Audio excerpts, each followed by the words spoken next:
Mi nombre es Rosa María Cabrera Nuño, actualmente curso la carrera licenciatura en Derecho. Eh, Mi matrícula es 220000535. El nombre del reto es reto 2, la jurisprudencia. El nombre del módulo, juicio de amparo. El nombre de mi asesor, Sofía Pérez Sacramento. La fecha de elaboración, 6 de agosto del 2023. La jurisprudencia es la interpretación que se hace de ley y la cual es obligatoria. La jurisprudencia la emite el Pleno de la Suprema Corte de Justicia de la Nación, funcionando en pleno en salas, o los tribunales colegiados de circuito. Su fundamento se encuentran en el artículo 94, párrafo octavo y onceavo, y artículo 107, numeral 2, párrafo 3 y numeral 13, párrafo 1 y 4 de la Constitución Política de los Estados Unidos Mexicanos. Respecto al caso 1, señala que método de integración, reiteración, contradicción de criterios o precedentes obligatorios se utilizó para la creación de dicha jurisprudencia. Los precedentes son tesis primera-J 102-2011, Semanario Judicial de la Federación y su Gaceta, novena época. El autor que la emite es la primera sala, septiembre de 2011, página 489, jurisprudencia común.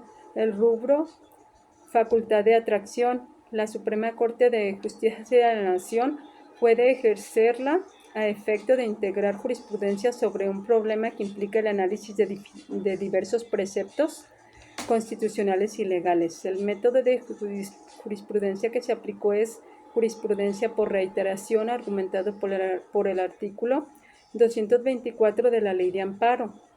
El artículo 224 de la Ley de Amparo nos indica que la jurisprudencia por reiteración se establece por los tribunales colegiados de circuito cuando sustenten por unanimidad un mismo criterio en 5 sentencias no interrumpidas.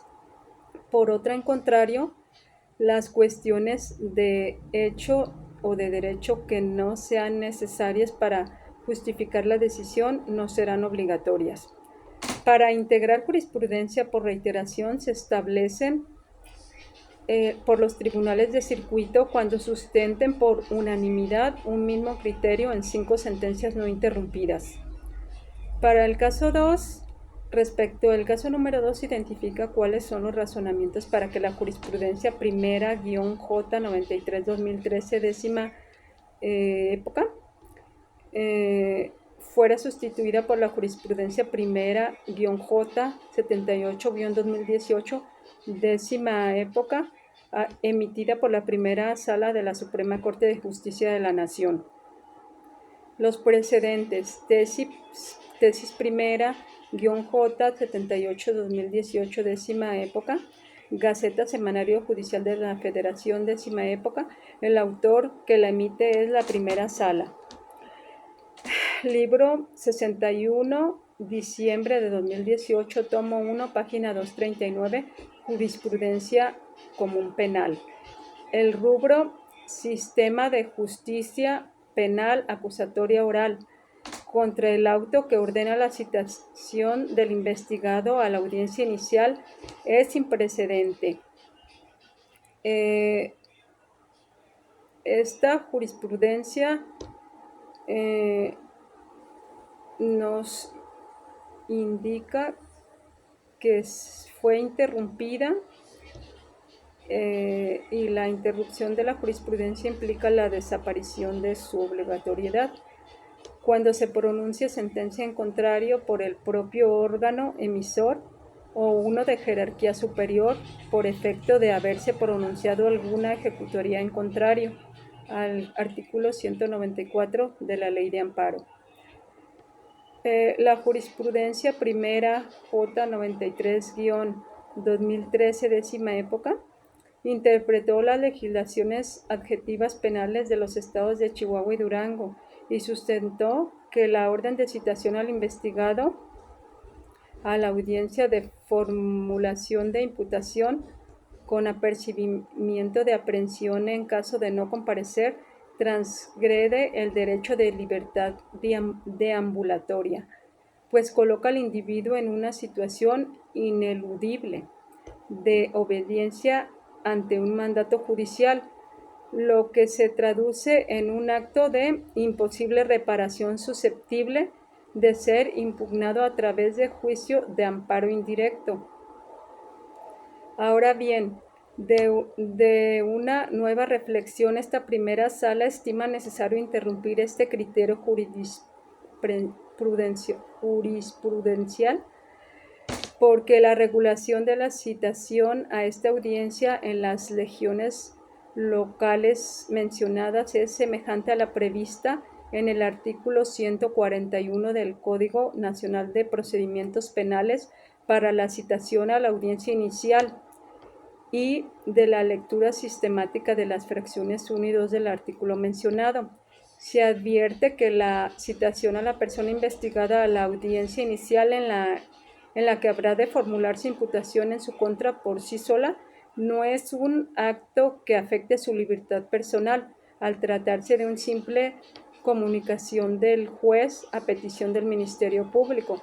No obsta a lo anterior el hecho de que, conforme a la fracción 2 del precepto citado, en caso de no comparecer injustificadamente, pueda ordenarse su comparecencia forzosa, pues ello es un acto futuro de realización incierta, al estar condicionado a que el citado no asista sin justificación y el representante social solicite que se le ordene su comparecencia mediante la fuerza pública, por lo que este acto de comunicación como tal no incide en su libertad personal del citado, de ahí que contra el auto que ordene la citación del investigado a la audiencia inicial es improcedente el juicio de amparo indirecto, pues se trata de un acto judicial fuera de juicio que no afecta la libertad personal del quejoso conforme al artículo 107, fracción 4 de la Ley de Amparo. Audiencia inicial, el auto que ordena citar al imputado a su celebración es un acto fuera de juicio que no ocasiona este perjuicio en su esfera de derechos, por lo que en su contra es improcedente el juicio de amparo indirecto. En el tercer caso, nos dice que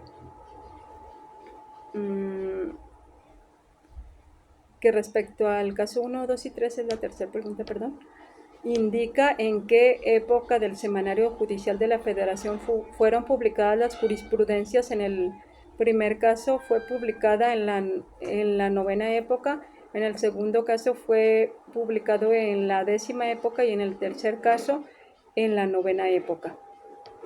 En la cuarta pregunta, en el caso número 3 señala para qué autoridades es obligatoria la aplicación de dicha jurisprudencia. Fue emitida por el Pleno, es obligatoria para todas las autoridades jurisdiccionales de la Federación, para todas las autoridades federativas. Artículo 2017 de la Ley de Amparo aclara que la jurisprudencia que establezca la Suprema Corte de Justicia de la Nación será obligatoria para todas las autoridades jurisdiccionales de la Federación y de las entidades federativas, con excepción de la Suprema Corte de Justicia. Y el artículo 192, la jurisprudencia que establece la Suprema Corte de Justicia funcionando en pleno en salas es obligatoria para estas tratándose de la que decrete el Pleno, y además para los tribunales unitarios y colegiados de circuito, los juzgados de distrito, los tribunales militares y judiciales del órgano común de los estados y del Distrito Federal, y tribunales administrativos y del trabajo locales o federales.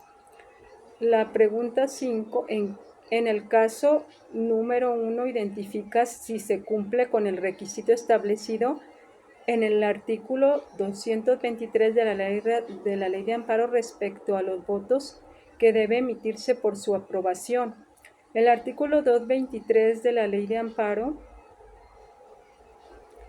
establece que las razones que justifiquen las decisiones de las sentencias que dicten las salas de la Suprema Corte de Justicia de la Nación constituye precedentes obligatorios para todas las autoridades jurisdiccionales de la Federación y de las entidades federativas cuando sean tomadas por mayoría de voto. El precedente de este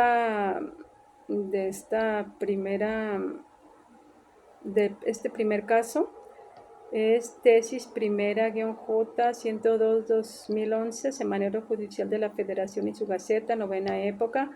El autor que la emitió es la primera sala y la fecha septiembre de 2011, página 489, jurisprudencia común. Fue aprobada esta jurisprudencia por reiteración en 5 ocasiones, fue aprobada por mayoría de votos, como se define en el artículo 224 de la Ley de Amparo, la cual dice que la jurisprudencia por reiteración se establece por los tribunales colegiados de circuito cuando sustenten por unanimidad un mismo criterio en 5 sentencias no interrumpidas. En el caso 1 fueron 5 sentencias y 4 se definieron por 4 votos y una por 5 votos el 9 de marzo del 2011. En conclusión, nos solicitan un cierre sobre la importancia y utilidad de la jurisprudencia. La importancia de la jurisprudencia radica en su papel para garantizar la certeza y uniformidad de la interpretación y aplicación de la ley en el sistema judicial.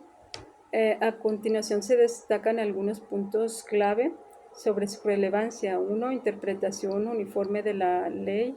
La jurisprudencia proporciona una interpretación coherente y uniforme de la ley, lo que evita disparidades en la aplicación de las normas legales. Esto es esencial para asegurar que todos los ciudadanos sean tratados de manera igualitaria hasta la ley y que sus derechos y obligaciones sean protegidos y cumplidos de manera consistente.